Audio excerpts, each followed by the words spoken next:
following program is available in high definition on Channel 700. This program is designed and produced by the community with the support of TV Kojiko. Shalom.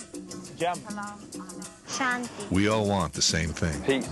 And Rotary clubs Sola. are making it happen through international scholarships to promote peace around the world. Rotary, humanity in motion. In business, opportunity is everywhere, and so is MNP.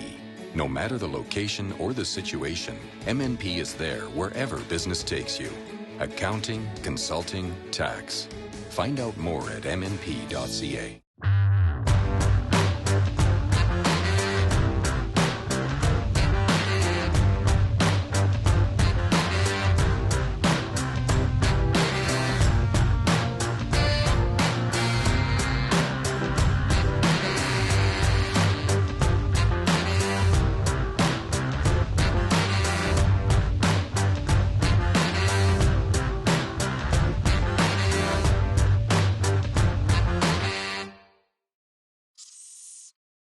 Today on Python's Pit, we're going to introduce you to budding entrepreneurs who believe their ideas are innovative and unique.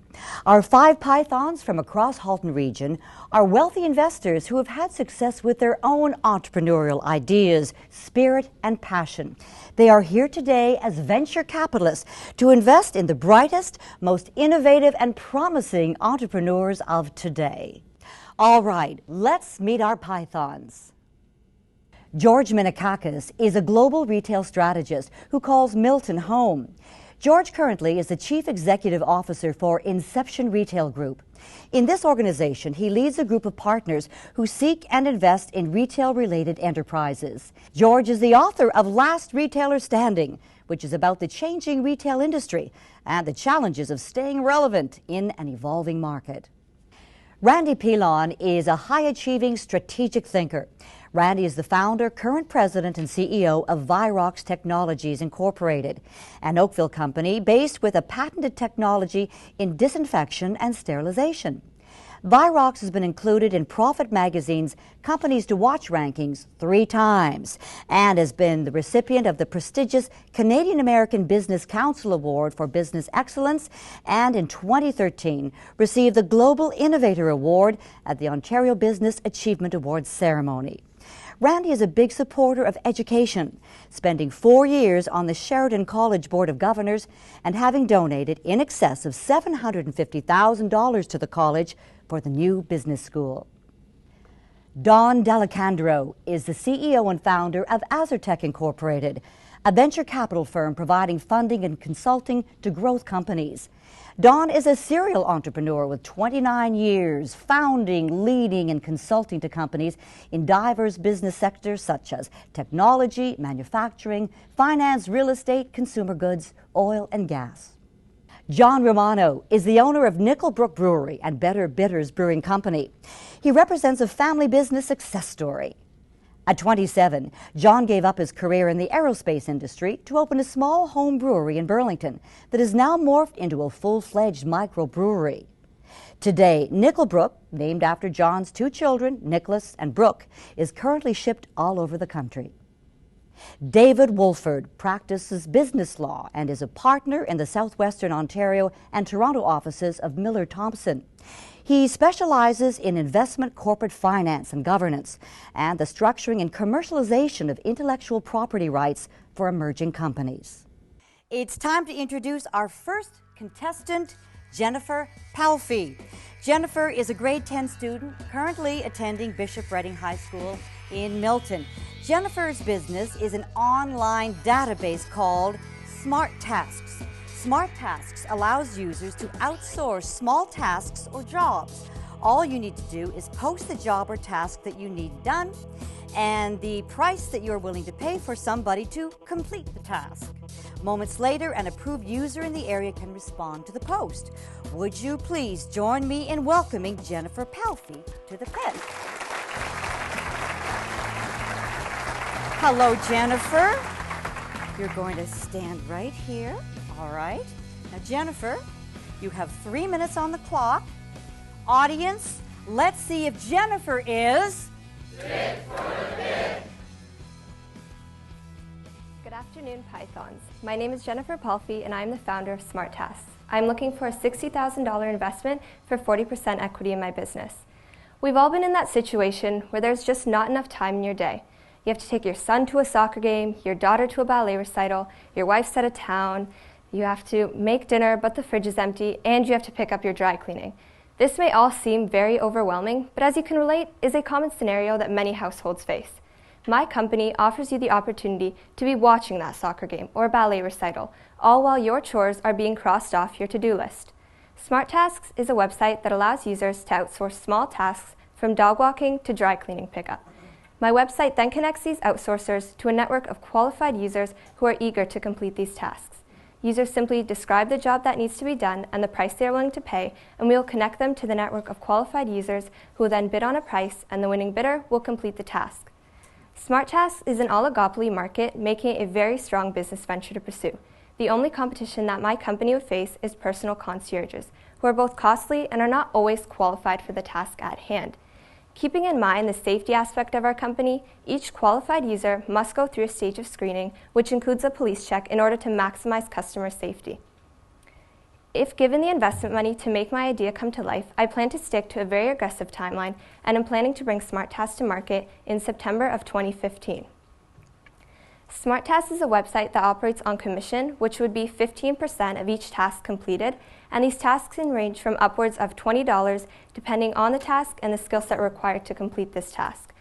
Another way through which we can generate profit is much like the successful Kijiji, offering ad space to companies, offering users to post their ad as urgent, more exposure on the website, and we'll also be offering users the opportunity to create a profile which will make them look much more appealing to someone who is looking to hire them. In summary, I'm asking for a $60,000 investment for 40% equity in my business. With that, I plan to take Smart Tasks to market as of September of 2015, starting locally by reaching clients within the GTA and then expanding outwards to become a global company. With my current business experience, hard work, determination, drive, and your guidance, insight, and of course your money, I plan to bring this new business venture to life and build a successful and distinguished company. Thank you.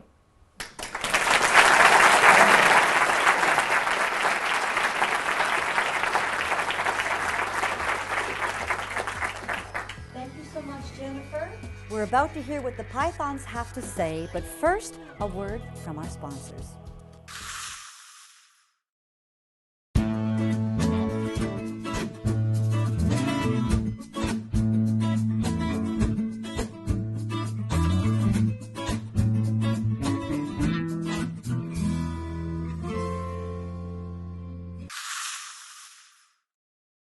Well, the Pythons have had the opportunity to hear Jennifer's pitch, so it is now time for them to ask some in-depth questions to help determine if Jennifer and her innovative product, Smart Tasks, have impressed them enough for her to claim a part of the $5,000 cash prize. So let's turn this over to Python David Wolford to begin with, to get the Q&A portion started. David, what do you think? Hi, Jennifer. Welcome. Very well spoken. A very interesting business idea. Near the end, you said something I'd just like to pick up on, and that is that you intend initially to market it, roll it out in the GTA. I'm particularly interested in what sort of mediums, what kind of objectives, how are you going to spread the word and get the name Smart Tasks out there? Good question.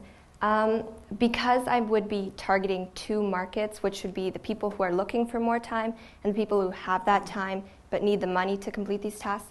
So a big part of that would be students who might want to have money but need flexible hours to adapt to their studying. So I would advertise in schools, campuses, and things like that. And for people who are looking for more time, maybe at gyms or just mothers who are at home, and just try to get the name out there.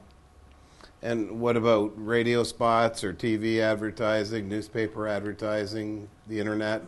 Yeah, so we would do, the intention is to do online advertisements along with radio, newspapers, just everything that we can get the name out there. Maybe solicit the Pythons? Yes, so even the Burlington Chamber of Commerce would be great for networking. so I could meet with business people there and then just network the idea out from there. I have a question for you. One thing that you need to be concerned about is liabilities. You need to consult an insurance broker, any in the house who maybe can help her, but you're going to be working with people that are going to be doing work, you're going to be in people's homes, you're going to be doing stuff for them.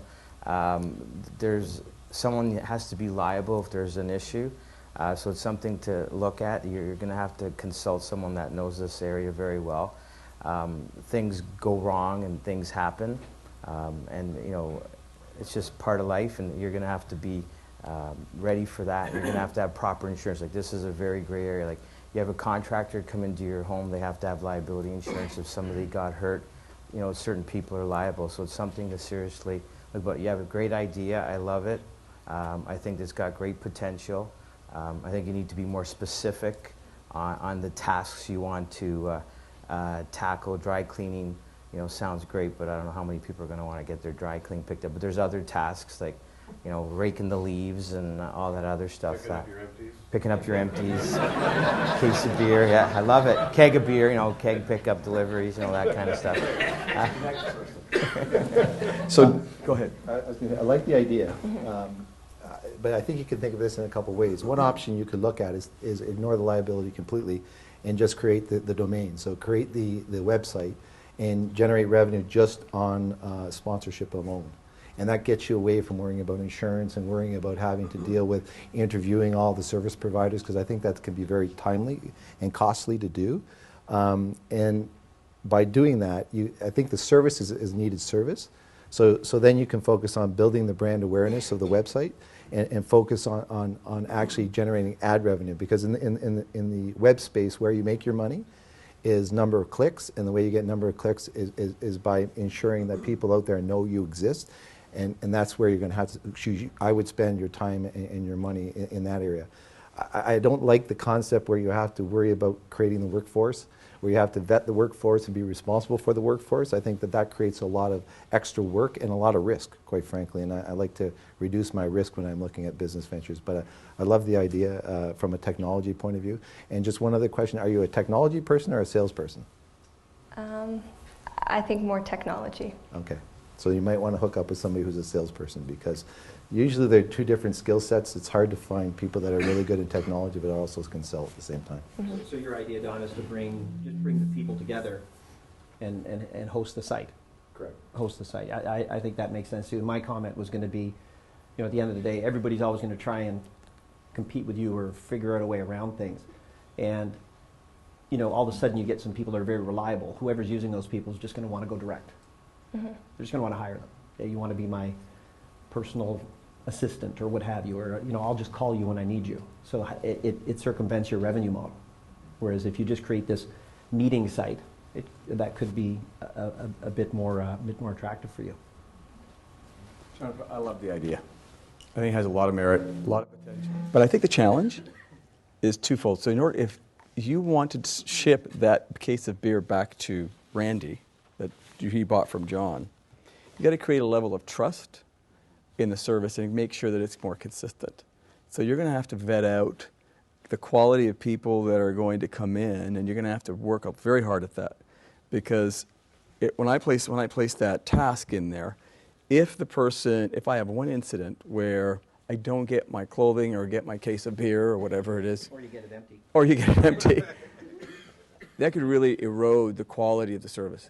So I think I'm going to challenge you to think about how do you keep that consistency from fading away. But I like the idea. Okay. Why September 2015? Who needs to build it? Because I would have the summer in order to actually develop the website. So then in September, when people are going back to school, and then they need the money to pay for school, so that would be more convenient for them. And just the development of the website. You said you want to go live in September 2015 to Yeah. launch it. Yeah. So then I'd have the summer and all to develop the website. And you have somebody that's capable of doing that? Yes, I've been in contact with a few web designers, and they've been telling me like price ranges and just what they can do, what they're able to do. What are they telling you on price ranges? On price range, they said it would be about $30,000 to develop the website. So the developing is one aspect of it, that gets you in the game. Mm-hmm. But the real game is making sure that your website constantly gets to the top of the heap. And with new websites coming on stream every day, the challenge then becomes you have to, on a daily basis, hire people that spend their day in, day out, pumping your website to the top of the heap. So if I do a query to say, looking for someone to mow my lawn, you want that to pop up, your website to pop up to the top. So you'll need to put aside money and expertise to be able to do that on a regular basis as well. This is all about building clicks and building subscribers. You'll be a gazillionaire in no time if you get the subscribers, or you'll be like 99.9% of every website that's out there that doesn't have the subscribers and never gets off the ground. So hopefully you'll be in the first camp. So there's people out there that need chores done. Yes. What are you going to focus on the people that need the money, like that are ready to do the chores? So how would I recruit them? Yeah. As I said, like the advertisements at like schools, so the students who need the So flexible you're going to go after hours. students largely? Yeah. Those are the ones that are willing to do just about anything Or even for a few bucks. Or even somebody who's come across like an unexpected expense. So if your car breaks down and your paycheck isn't going to cover that this month, so they might need that money. So they don't have the time because they may be working full time. So this will offer them a flexible hours for maybe weekends and stuff like that. So who would be in competition with you right now? Right now, I would say either the personal concierges, as I said, or even Kijiji, because they have but we have the safety aspect over Kijiji, so we would offer the vetting of the employees. Okay. Well done. Thank you, Jen. Thank you, Jennifer. Thank you so much. A warm round of applause for Jennifer Palfy and SmartCast. She was wonderful.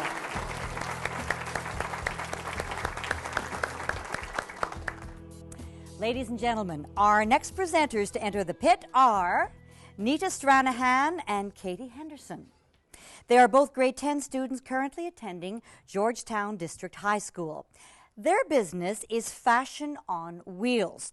It started out innocently as a grade 10 business class group project last summer, but I am now turning the page.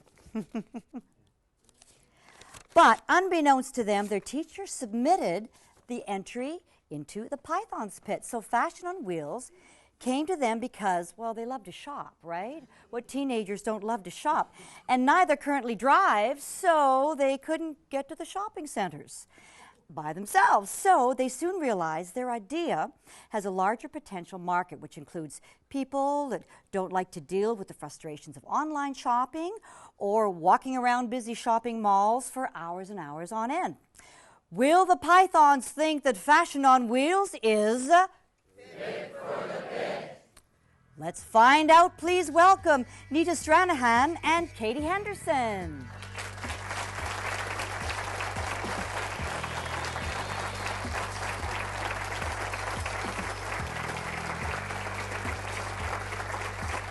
Hello, ladies. Nice to meet you. Nice to meet you. There you are. All right, Nita and Katie, you have 3 minutes on the clock. Audience, let's see if Fashion on Wheels is. Hello, Pythons. My name is Katie. And I'm Nita, and we are here to talk to you about Fashion on Wheels.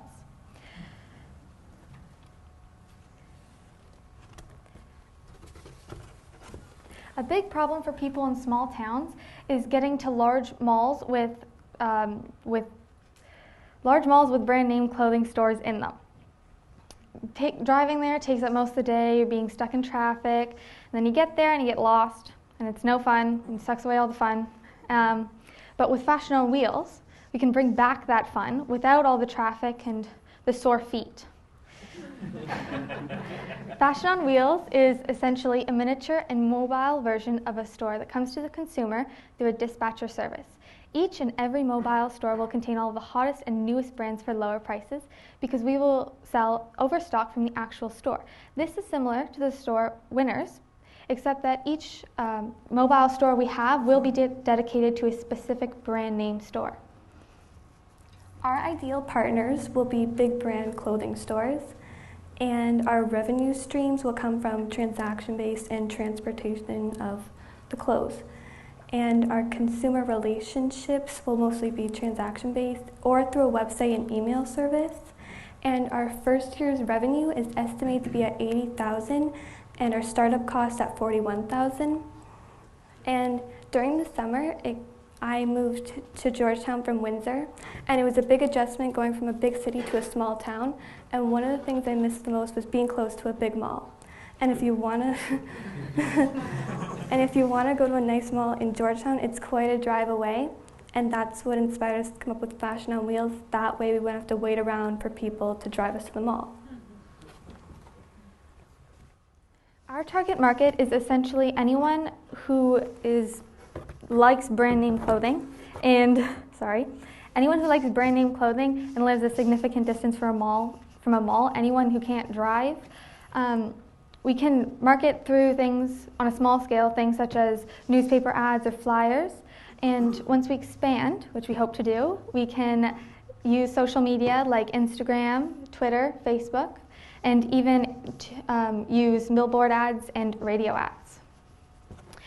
And because our company is an alternative way of shopping, our competition is exactly that, which includes the market of people who would rather go out to large malls to shop, or anyone who uses online shopping websites.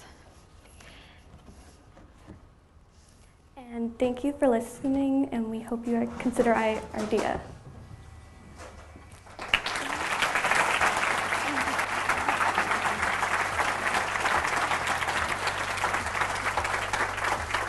Thank you, Nita and Katie. In just a moment, we're going to hear what our Pythons have to say, but first, a brief message from our sponsors.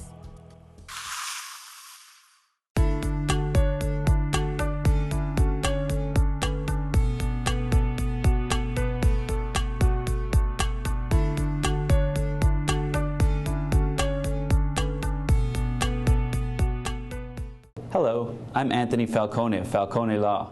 We take a personal interest in our clients' businesses and a business-like approach to their personal matters in the areas of corporate and commercial law, real estate law, and wills and estates. We're here to help.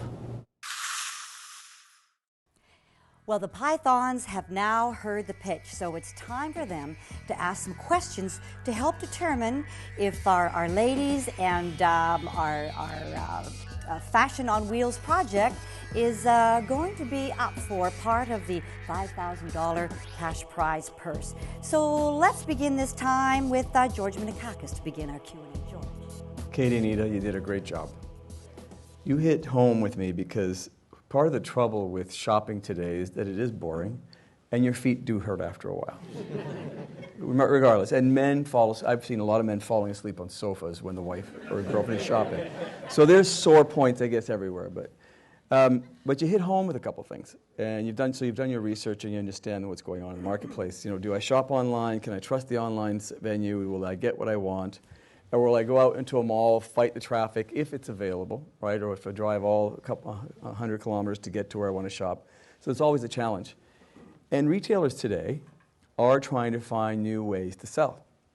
And I think that what you've hit home with me is that you've created, I'm not sure it's the right way to do things, but I'm going to give you a lot of points for innovation. Because that's what this is about, is finding new ways to sell in the marketplace that haven't been done before. And I don't think that every retailer is going to jump in on this one, because everybody has proprietary issues and they don't want to give away and compete with their product, particularly if they can't manage it. But I think you're onto something. I think you probably have to work out some more details on how you're going to satisfy your customers on both ends. One being the ones that are shopping from you, and those that are going to trust you with their brands to sell them openly in the market. So you're going to have some challenges there. But I think that, from my point of view, the innovative side is really unique, that you've come up with something that no one's thought of at this point. So, good job. Well, I learned something today, because I have two daughters, that all I had to do was live in a small town. And I'd be so much richer. But anyways, I think it's a cool idea, but can you explain to me how the on wheels part works? So it would be like a car or a bus, a truck sort of thing, that would have clothing inside. So you drive to the destination, and the consumer would essentially try on clothes. I get it. So you come to town with a bus load of stuff with Yeah. a couple little fitting rooms in it. Do you remember the bookmobiles? Well, no, you know what I'm thinking of is a friend of mine made a lot of money in the 70s, and some people would remember it, called Records on Wheels. And they were enormously successful. They would take record albums from all the stores and go to the towns and go to universities and stuff. I think it's a very cool idea. I'm kind of fascinated too. So you wouldn't even need to buy inventory. I guess you could get a bunch of customers that would just fill your truck with stuff, and then you would pay them if you sell it. Was that your idea? Like, is that what you were thinking? Yeah. And then you just refresh it every once in a while. Amazing. So you've got this bus full of clothes. They're gonna be on consignment from wholesalers, I guess, or you plan on purchasing this stuff, or from other retailers. It'll be a consignment from other retailers. Yeah, other brand name clothes. And you'll charge them a commission for doing this. Yeah, like consignment. Yeah. And then you just have a route. Like you would go to Georgetown one day. Yeah. Right? Or if you guys live there, it would be Georgetown the next day, But you would and the bring- next day, right? Every day. Shopping every day. But you would be buying end-of-the-line clothing as well, right? Or showing end-of-the-line clothing. So what the retailer can't sell, you're going to try and put those in the vans as well. Overstock. Okay. That's kind of a neat idea. Like, in Perry Sound and like all these small towns so you're bringing just a select group of high fashion stuff to them. Yeah. And then you get groups online that know you're coming, and then they start telling you the things to buy and bring and refresh it, and you just truck up there and spend a day. Yeah, that's awesome. And a target audience that's that's 14 and up. Not bad. Yeah. You know. Dad comes along so he can pay, right? You got all these remote debit machines now. Yeah. So, I mean, you could do And transactions. can do it all online. Yep. You sold us. Great idea. It's a great idea. Thank you. All right. Have a blast. Well done.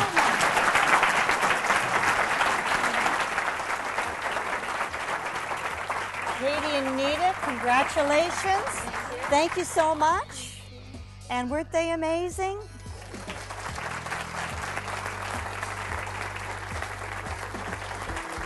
I'm always trying to convince my husband that shopping can actually earn you money, if not save you money. Well, ladies and gentlemen, you've just watched 2 presentations from young, aspiring entrepreneurs. On upcoming episodes of Python's Pit, you will see more innovative ideas brought forward by entrepreneurs from across Halton Region. Is there a secret to your success, would you say? Yeah, it's the people. Yeah, they're remarkable. We've got a tremendous culture and a remarkable group and team that can take my crazy ideas and make them reality. So that's really the way it works, is involving them, giving them ownership, making them feel that they're part of the solution and part of the creation of the plan.